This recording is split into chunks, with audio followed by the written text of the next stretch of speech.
Isang rehiyon, isang direksyon. Nagkaisa ang ASEAN Economic Ministers na buuin ang isang depensa para sa petroleum at food security.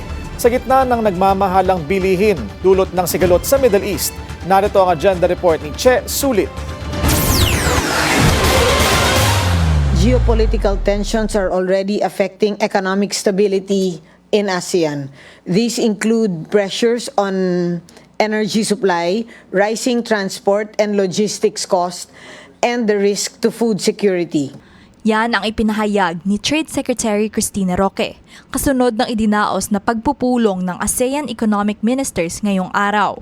Dagdag ng kalihim, sama-samang haharapin ng miyembro ng ASEAN ang mga hamon dulot ng sigalot sa Middle East. Bilang chair ng ASEAN Economic Community Council, inilahad ni Roque ang 4 na key direction na planong tahakin ng rehiyon.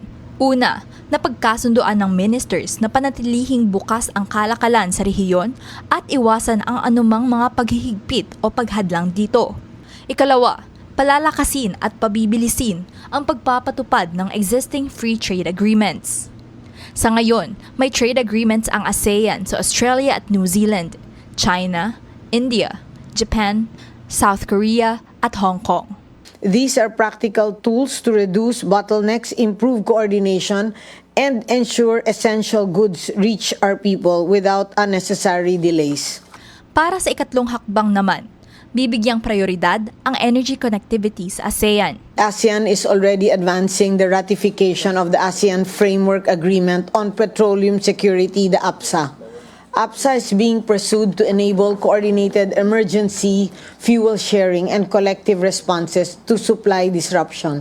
Sa ilalim ng APSA, sisikapin ng lahat ng mga kasaping bansa ng ASEAN na magbigay ng supply ng petrolyo sa kapwa ASEAN member. Tinuturing na may critical shortage ng langis ang isang ASEAN member kapag ang natitirang supply nito ay mas mababa pa sa 10% ng normal domestic requirement sa loob ng 30 days.